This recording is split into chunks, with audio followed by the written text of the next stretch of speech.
Chase Elliott is having a memorable season for all the wrong reasons, from injuries, suspension, and at one point being outside the top 30 in points.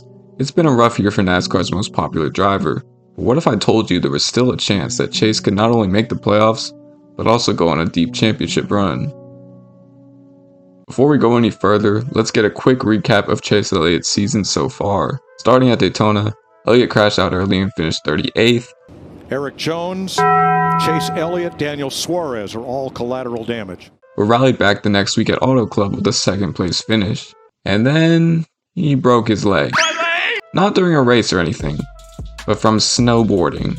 The injury caused Chase to miss the next 6 races, with Josh Berry and Jordan Taylor subbing in for him. Elliott was now 32nd in points, but thanks to NASCAR's goofy playoff system, all it takes is one win for Elliott to jump into the top 16 and make the playoffs. And there was still a good chance that he could make the playoffs without even winning. I mean, he'd have to average around 30 points a race and be nearly flawless, but that's possible for one of the best race car drivers in the world.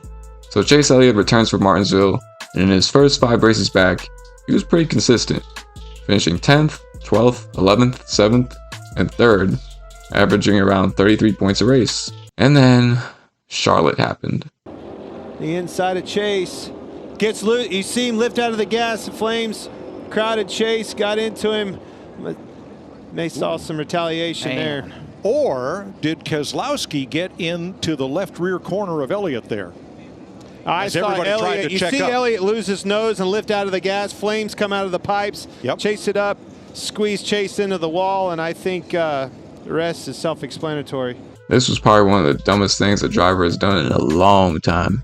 Like, bro, you need to perform in every race you can to make the playoffs. And now you're probably going to get suspended. Ran over us twice in the last 4 laps. Did I miss something there, or no? And guess what? He got suspended for 1 race. But ever since his suspension, Chase Elliott has been really strong, with 3 top 5s in his last 4 races, and has now rallied to 23rd in points. But there's one thing that Elliott has yet to do, and that's win. Or better yet, lead laps. In 2023, Chase Elliott has led just 38 laps. Considering his teammates have led a combined 1,390 laps, that's pretty appalling. It's clear that the 9 team just isn't as fast as the other cars at Hendrick Motorsports this year, as Elliott has an average start of 18.4, which is the worst of his teammates. When looking at driver rating, a stat that, according to Racing Reference, combines wins, finishes, top 15 finishes, average running position while leading on lead lap, average speed under green, fastest lap, led most laps, and lead lap finishes. Yeah, that's a lot. Chase Elliott ranks 12th among full-time drivers. But despite all this, I still think Chase Elliott can make the playoffs, and maybe even go on a deep run. Of the upcoming races left in the regular season, Elliott has won at 2 of the upcoming tracks, Watkins Glen and Pocono. Although Pocono doesn't really count, but whatever. There's 2 road courses remaining, and although he hasn't won on a road course in the next gen car yet, Elliott is still one of the best road racers in NASCAR. And then of course, there's Daytona.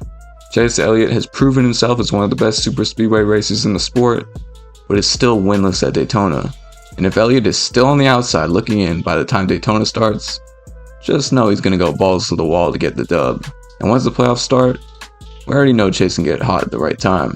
In his 2020 championship run, Elliott got 3 wins in the final 5 races of the season, and I have no doubt that he has the talent to go on a run like that again. But remember, that was 2020.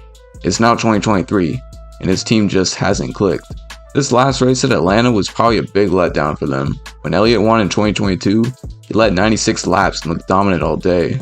This year, he didn't lead at all, and I don't even think he got up to the top 5 at any point of the race, settling for a 13th place finish when the rain came around. So it's going to be really interesting to see over the next few weeks if Chase Elliott can not only win, but have a race where he leads a bunch of laps and looks dominant.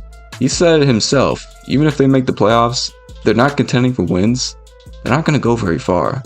So 9 fans, try to stay a little optimistic, don't panic, but also, don't get your hopes up too much.